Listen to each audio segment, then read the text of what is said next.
mean બધા લેડીઝને from I'm the Ayurved doctor Neelam Chudasma from Virginia, and also I have my Life Ayurveda Wellness Center Facebook page. So you can see some video over there, and also I am have a making my website Life Ayurveda USA.com.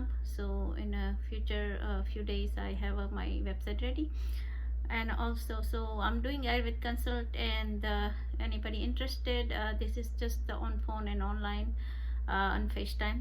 So you can call me 703-864-2278.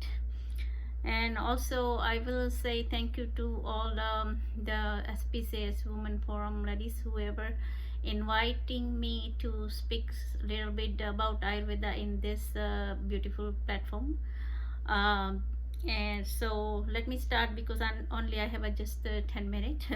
So જો આપણું જે ગુજરાતીમાં જ બોલીશ, થોડુંક English આવી જશે. આપણું શરીર છે એ પંચમહાભૂતોથી બનેલું છે. એકચ્યુઅલી આખી વર્લ્ડ પંચમહાભૂતોથી બનેલી છે: આકાશ, જલ, અગ્નિ, વાયુ અને પૃથ્વી. સો પૃથ્વી અને જલ જે છે એનાથી કફ બનેલો છે, અગ્નિથી પિત્ત, અને આકાશ અને વાયુ એર, આકાશ અને એરથી વાયુ બનેલો છે. તો ત્રણ દોષો. સો ત્રણ દોષોથી આપણું શરીર બનેલું છે. એકચ્યુઅલી નોટ જસ્ટ ત્રણ દોષો, બટ ત્રણ દોષોથી દરેક દોષના 5 પ્રકાર, એટલે it is 15. And then the સપ્ત ધાતુ મીન્સ રસ, રક્તમાસ, મેદ, મજ્જા, અસ્થિ એન્ડ વીર્ય. So this is like a ras, rakta, loi, mad, fat, muscles, etc. Dhatu, and trimala. Trimala is the malamutra and swed. Swed is the persevo, sweating. So તો એનાથી આપણું શરીર બનેલું છે. હવે આપણે વાયુનું ગુણ જોઈએ તો વાયુ છે એ લુખો, રૂક્ષ, ચલ, ઠંડો, લાઇટ વેઇટ, લઘુ. એન્ડ પિત્ત છે એ ગરમ છે, ચીકણો છે, પ્રવાહી, તીક્ષ્ણ. એન્ડ કફ છે એ ભારે છે, સ્થિર છે, ભારે, સ્થિર, ઠંડો, લીસો એન્ડ મંદ.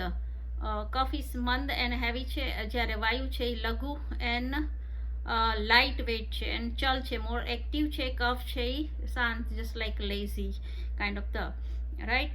એન્ડ આયુર્વેદની અંદર અગ્નિને મોટું પ્રાધાન્ય આપેલું છે. લાઈક અગ્નિ ઇઝ ધ મેઇન થિંગ. તમારી અગ્નિ બરાબર હોય, લાઈક મંદ ન હોય, તીક્ષ્ણ ન હોય, વિષમ અગ્નિ ના હોય, બટ સમ અગ્નિ ઇટ મીન્સ નોર્મલ અગ્નિ હોય તો તમારું ફૂડ ડાયજેસ્ટ થાય, અને તમારું ફૂડ ડાયજેસ્ટ થાય એટલે you don't have no constipation, no આમાદોષા, and then you are healthy. So એટલા માટે આયુર્વેદમાં જ શ્લોક પણ ગયો છે: સ્વસ્થ સ્વાસ્થ્ય રક્ષણ માતુરસ્ય વિકાર પ્રશમનમ. સો જે સ્વસ્થ લોકોને જે છે ને એની સ્વાસ્થ્યતા જાળવી રાખવી, અને એમાં ન થાય તો પછી રોગીને એના માટે હર્બલ મેડિસિન આપતા હોય છે. તો ફર્સ્ટ આયુર્વેદમાં કેવી રીતે તમારું સ્વાસ્થ્ય જાળવવું એ મેઇન થિંગ છે એમ કહેલું છે. સો જો અગ્નિ તમારી બરાબર ના હોય અને પછી એમાંથી ને તમારું પાચન ન થાય તો ફૂડનું, તો પછી એમાંથી ને જે બને એને આમ કહે છે, જો જે ફૂડ અનડાઇજેસ્ટ ફૂડ હોય એને આમ કહે. તો આમ ઇઝ કાઇન્ડ કફ કાઇન્ડ ચીકણો અને હેવી એવો હોય, અને એ આપણા આખા શરીરની અંદર જાય.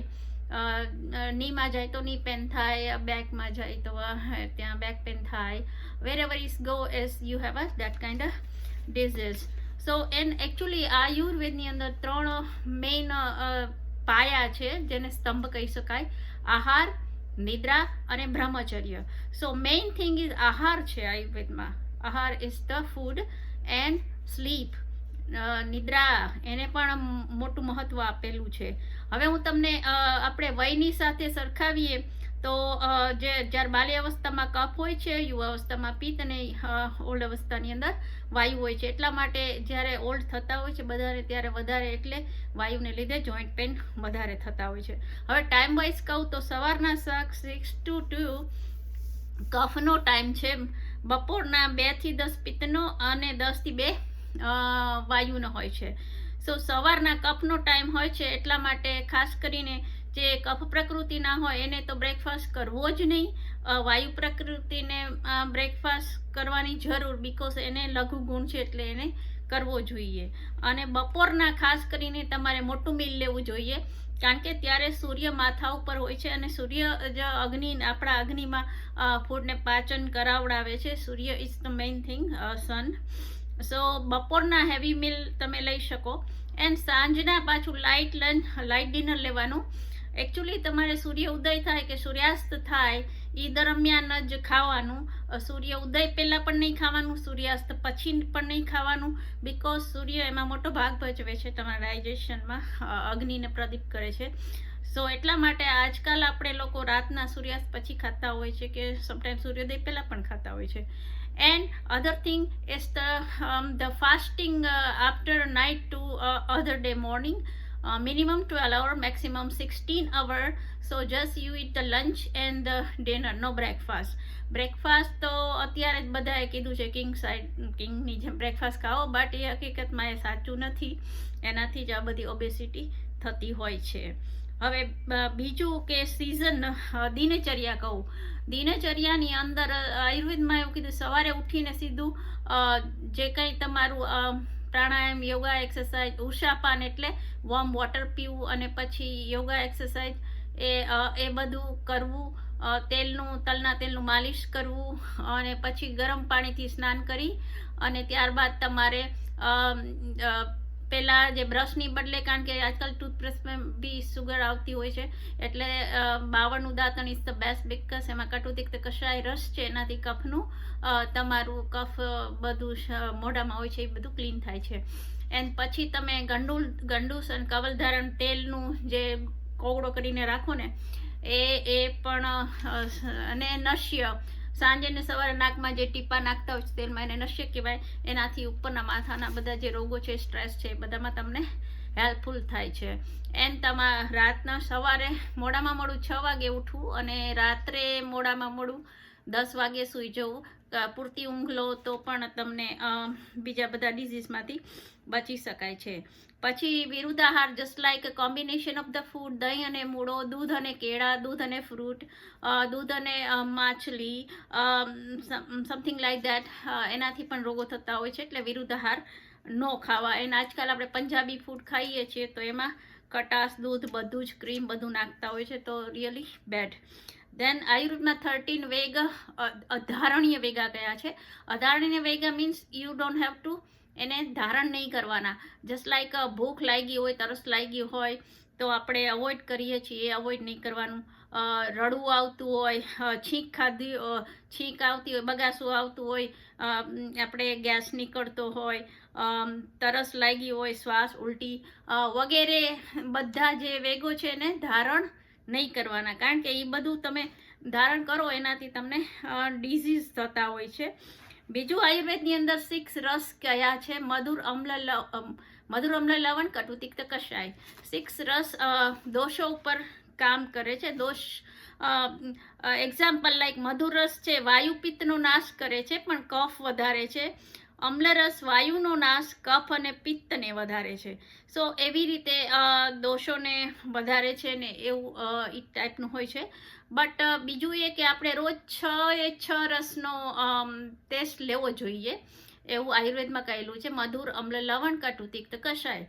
સો પહેલાં મધુર એ અનુક્રમણિકા પ્રમાણે રસ લેવાના. તો આપણે અત્યારે બધા ડિઝર્ટમાં મધુર રસ લેતા હોઈએ છીએ, પણ ના, ડિઝર્ટમાં નહીં, કારણ કે મધુર રસનું પાચન પહેલાં થાય છે, એટલે આપણે સ્વીટ પહેલાં ખાવાની, not at the end dessert. So પહેલાં ખાઓ તો તમારે એનું ડાયજેસ્ટ બરાબર થઈ જાય. હવે તમે છેલ્લે મધુર રસ ખાઓ તો એનું ડાયજેસ્ટ થવાનું નથી બરાબર. હવે બીજું કે હવે હું કહું તો ડાયાબિટીસ છે એ આજકાલ લાઈફસ્ટાઈલ ને લીધે થતો હોય છે. ઘણા કહે છે વંશ પરંપરાગત, લાઈક મમને ડેડને હોય તો છોકરાઓને થાય છે, ના, એવું નથી હોતું, કારણ કે આજકાલ જે ટાઈપ 2 ડાયાબિટીસ છે ને એ લાઈફસ્ટાઈલને અનુસરીને છે. એટલે તમે જેવી તમારી લાઈફસ્ટાઈલ, તમે ફૂડ ઇન્ટેક કઈ રીતે કરો છો, એક્સરસાઇઝ કરો છો કે નહીં, પૂરતી ઊંઘ લ્યો છો કે નહીં, એ બધા ઉપર આધાર રાખે છે. એન ધેટ્સ વાય ડાયાબિટીસ થાય છે. એન્ડ અહીંયા આપણે એલોપેથિકમાં જોઈએ તો બધા ડાયાબિટીસના પેશન્ટ હોય છે, સેમ મેડિસિન સેમ ડોઝમાં લેતા હોય છે, પણ અમુકને કંટ્રોલ થાય છે, અમુકને નથી થતું. Why? Because they have a different prakriti. Just like vayu પ્રકૃતિવાળા હોય ને, એને વાયુ ચલગુણ છે, એટલા માટે ડાયાબિટીસ ચાલુ થાય પછી એને ઝડપથી વધતું હોય છે બધું ડાયાબિટીસનું. પણ કફ પ્રકૃતિ હોય, કફ છે એ એનો ગુણ સ્થિર છે, ચલ નથી, એક્ટિવ નથી, એટલા માટે કફ જ પ્રકૃતિવાળા લોકોને ડાયાબિટીસ થાય તો એને ડાયાબિટીસ ધીમે ધીમે વધે છે, એકદમ નથી વધતો. સો એટલે ડાયાબિટીસની અંદર પછી એકચ્યુઅલી ઓબેસિટી એન્ડ ડાયાબિટીસ બે કનેક્ટેડ છે. જે ઓબેસ હોય એને જ વધારે ડાયાબિટીસ થતો હોય છે. એમ તો પાતળાને પણ થતો હોય છે, પણ like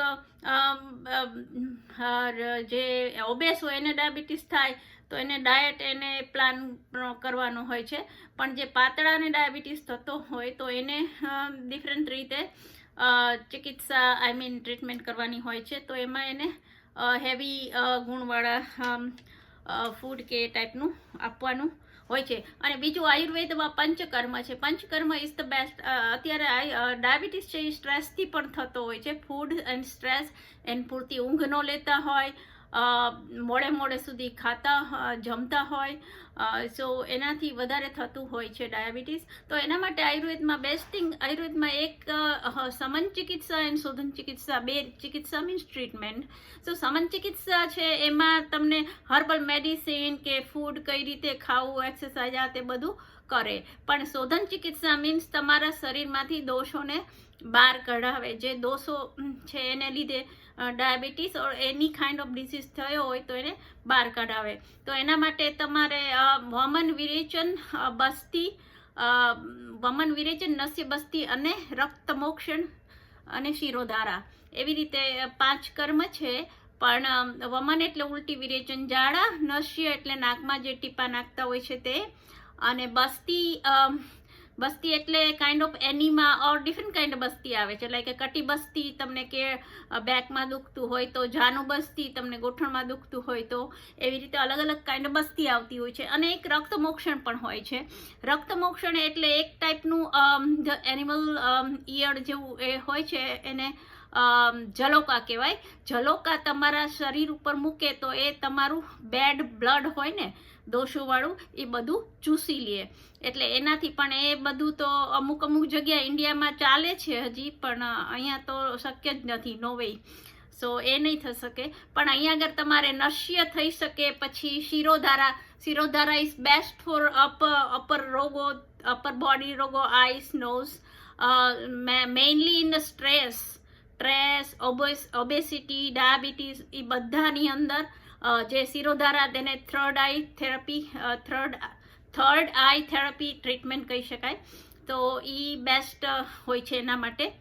and also I have to talk about the season.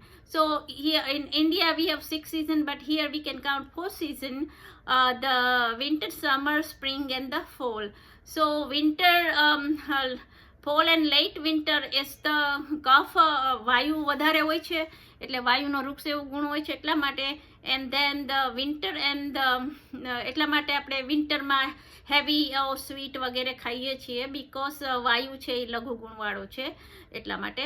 And પછી લેટ વિન્ટર એન્ડ સ્પ્રિંગ, ત્યારે કફ હોય છે એટલા માટે આપણે સ્પ્રિંગમાં આપણે પંચકર્મ દ્વારા શોધન કર્મ કરાવવું જોઈએ, ડિટોક્સિફિકેશન.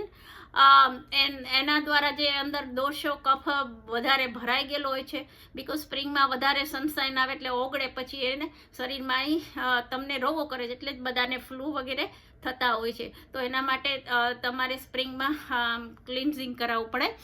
એન્ડ ઓલ્સો સમરમાં તો પિત્તનું હોય છે, પિત્તનો દોષ હોય છે, પણ પછી પાછું ફોલ દરમિયાન જે સમરમાં પિત્ત ભેગો થયો હોય એ બધો પિત્તનો પ્રકોપ થાય છે. પિત્તનો પ્રકોપ થાય છે એટલે એનું શમન કરવાનું. એટલા માટે જ આપણા ગુજરાતમાં ખાસ કરીને, બીજે મને નથી ખબર, કે દૂધપાક ગરમ દૂધ પીઓ એનાથી પિત્તનું શમન થાય છે. એટલા માટે આપણા ધર્મમાં એ રાખ્યું છે.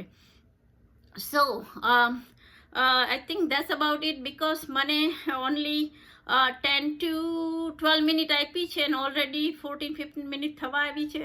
So all SPCS Women Forum, thank you to me inviting me to your beautiful platform, and thank you again. Bye.